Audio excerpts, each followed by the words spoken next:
I just want to ask you, when you arrived here 3 years ago, there was a lot of focus on, getting better, pass defense, 127, getting better. Now that the defense is evolving to where it's at now, what's it like, the motivation that you still give them? Because I know they can play better, but how much does it change much in terms of motivation for this team? No, it's a really interesting question. I mean, I think one of the things when you're in the season, you immediately go into 1 week evaluations and really try to stick to that because you're too much big picture stuff. You can really start patting yourself on the back in positive situations, or you can get yourself to a dark place in the more negative ones. And the alarm clock, the alarm clock goes off on Saturday, and it's the next opponent, right? And so.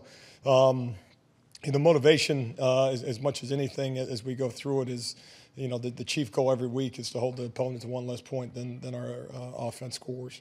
That never goes away. And then beyond that, I think it's just, as much as anything, is to get your players, your current players, to play at their maximum speed and potential, and encourage the behaviors that lead to those type of performances. And what that creates is very stressful Tuesdays and Wednesdays in that work week. I've been asked before, what are you most, do you get nervous for games? And I absolutely do. I get more nervous for Tuesday practice because I know how valuable those reps are. And so it's just a constant, I think, motivation to, maximize this current roster. I think they deserve that. That's the expectation, and be the best team that coming Saturday, specific to the defensive side of the ball. Alex, when you watch Deuce Vaughn play, and obviously he gave you guys some trouble last year, what about him makes him so difficult on defenses? Yeah, I think change of direction. Obviously, he's got top-end speed, and to say he gave us trouble last year would be putting it mildly. I mean, we did a very poor job, and credit goes to them. Across the board, they do a great job as a coaching staff, but certainly earned our respect. And it, when a guy possesses both those attributes, a guy that can hurt you in the backfield in the pass game, can hit a home run in the run game as well, kind of just a do-everything type of guy, and they know how to use him in certain roles and to get him in space and create matchup nightmares. And certainly they remember the film from last year just like we do, and so there would be an expectation, I think, on their part to try to exploit some of those things. Is he difficult to prepare for? Well, he is, and then I think as much as anything, when you got a tailback that again is a threat. If lined up in a slot receiver position, I think back to McCaffrey in the Stanford days, you just you got to know where he is. It's inappropriate not to, but then again, there's also a number of other would-be ball carriers out there that you got to defend as well. So you can't have too many eyes on him, or you're going to leave yourself susceptible. And so that's the challenge. Alex, the defense and its evolution, the fact that you've got a unit this year that has been able to help win these last 2 ball games, huge late. What's changed from maybe a year ago, where you guys had a couple of close losses early in conference play? What do you feel like changed with the defense now that you guys are in position to be able to do that? Yeah, I think, one, I think that it's accurate to say that we've come up in those moments better than we've done in the past. The film would suggest that. Again, you got to do it again this week. I think an appreciation for playing 4 quarters. And I wouldn't even dial back to last year. I'll dial back to week 1 of the season where, a 60-minute schedule turned into a 30-minute performance for our guys. And so it's constant that way.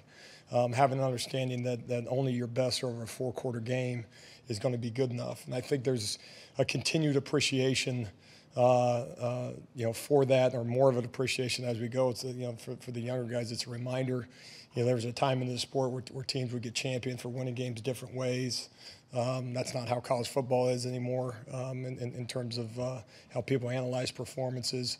But ultimately, every time you take the field, you're charged with trying to get get a stop, regardless of what the scoreboard reads. And there's certain times that we managed to do that. Other times we've fallen short of that. But no, having an understanding, I think just that 4 quarters and that 3 hours, 4 quarters over 3 hours. You say 60 minutes, and really you're only on the field for about 30 of it. But it's over the course of 3 hours. The focus and refocus that it takes, the lack of emotional reactions that you kind of have to fight back.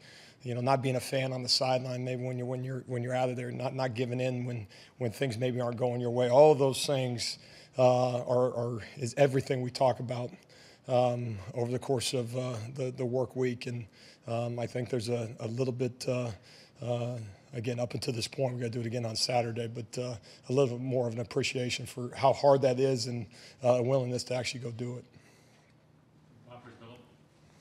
Alex, I'm not sure COVID was the only reason, but it felt like it was a big reason for all the cross-training you did last season. How well did that work, and is it something you're still using this season, or is that a lot to put on guys to have to learn 2-3 spots every single week? No, it is a lot, and we try to be fairly selective in the guys we ask to do those things. As a general rule, the youngest guy in your program, although he may not be the top of your depth chart, and then you're trying to find a role for him. A lot of times you kind of circle just one role for him, but then you rather manipulate the reps for some of the older guys because they have some game experience at a certain spot, and try to find one line to have them. Now you're not always have that luxury to do those things. So we continue to cross train. Sometimes it ties into injuries. I think ultimately part of it is trying to get the best guys on the field and constantly drive the competitiveness within position groups and ultimately over the 11 across the board on defense. So the answer is yes, we still do it. It's responsible too. It also gives you the availability to find the best position for that individual, not just in the off season, but as you go through the season. It protects you a little bit from injuries, but you also got to be careful not doing. You can't do whatever. All 11. Starters are all 22. There's just time on task that you got to be responsible with. The last couple of years, obviously, the Kansas State offense has been tough to handle, especially the running quarterback, depending on who's playing quarterback for them. Talk about defending this offense and some of the things they try to do that seems pretty hard for everybody to handle. Well, and what it is it's the multiplicity, and sometimes I feel like a broken record in here because a lot of times it's different ways to attack you defensively, but at the same, I guess, end goal is just really put you in conflict. You want to protect against the deep passing game and not giving up the explosive play that leaves you one short in some of the quarterback run situations, and so you got to pick your spots. There's also the eye candy of guys going in motions and unbalanced sets, and so you got to make sure you're very disciplined that way, and so you can have the perfect number in theory in terms of guys responsible for a given play, but you lose leverage on an end run just simply because of motion, and so it's not just using an option analogy, part of it's having the appropriate numbers to defend the option, but the other side note is having the appropriate angles to actually execute. Once you're at the point of attack. And so when you're talking about teams that use quarterback run, they use, jet sweeps in particular, unbalanced sets. In theory, you may have enough bodies. You just don't have the right bodies exactly where you need them so they can be effective at defending the play. And so all of those things kind of factor in.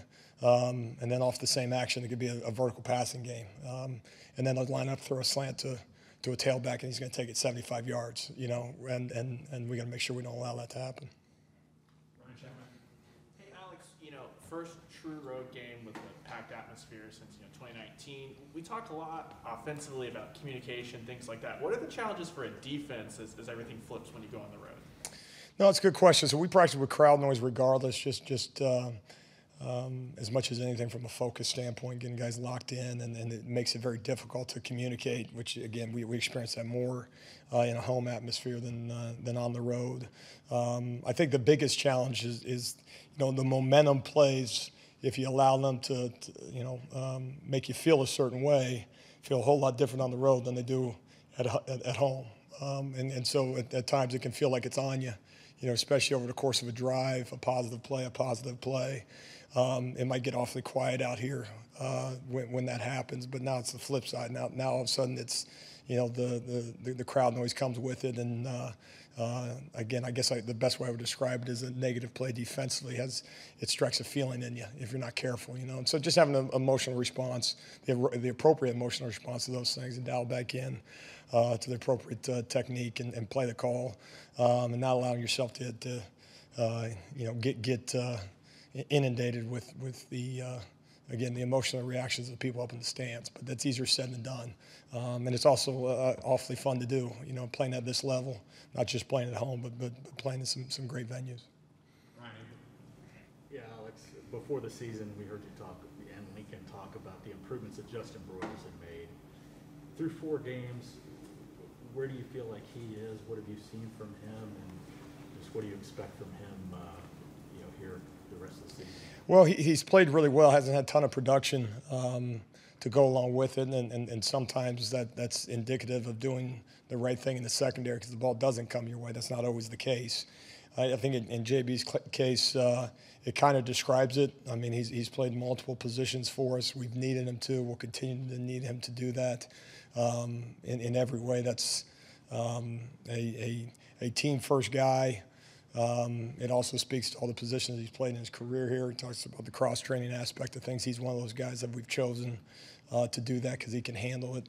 But I've been very pleased with JB and a guy that, like we talked about, he played a lot in the Big 12 game a couple years ago. So he's played in some big-time games. But for an older guy like he's done, I think we've needed him to step up here early in the season. I expect him to continue to do just that for us. And, like all these guys, want the production count to go up as well. Time for 2 more. Cliff Bryant. Yeah, Coach, you're playing a lot of guys on your defensive line, and they're all having success.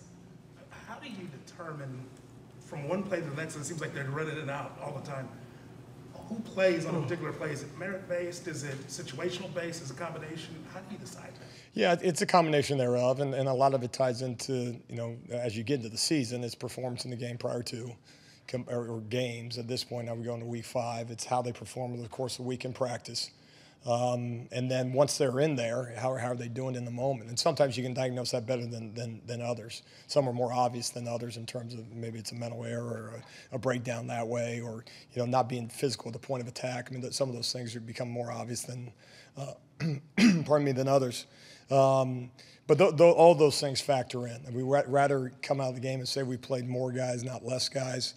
But also it's a message to those guys as well is, we expect them when they go in the game there should be some competitiveness in terms of the production that they have.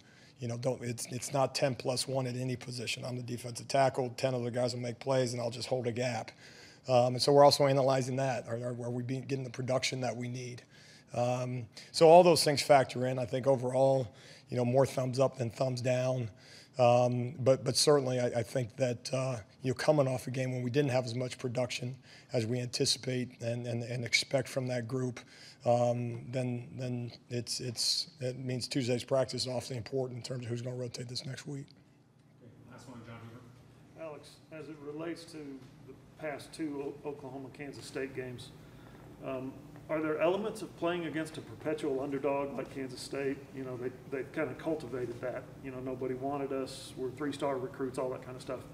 Are there elements of that makes it difficult to prepare for how hard they play on game day, and how do you combat that when you're in that situation as the favorite almost every year? Yeah, I mean, and maybe there is something to that, on their side of things. I think the thing for us as much as anything is, is this Tuesday less important or more important based on the opponent, or is this how we prepare for football games? Now, I wish my memory was better in terms of how Tuesday before the last time we played them or the previous season.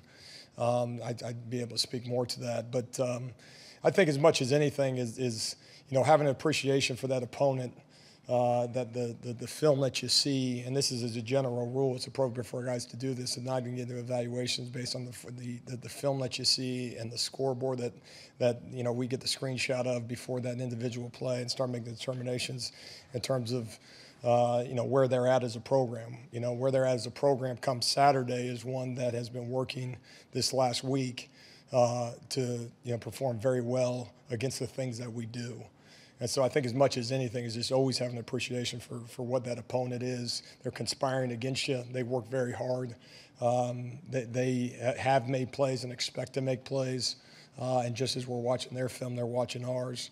In terms of, again, the favorite versus non-favorite, it's just very difficult to make those determinations. I would, expect our guys to attack the field in a way that allows us to play our best football, which we have not done against those guys, and give them credit for making that so. We can just show them the film from the last 2 years? We'll show them some. I can't stomach it, so I should show it to them more. But that's me talking about emotional reaction. I have an emotional reaction when I turn on the film, and again, that's credit to them. They deserve those outcomes. Thanks, Alex. All right, thanks.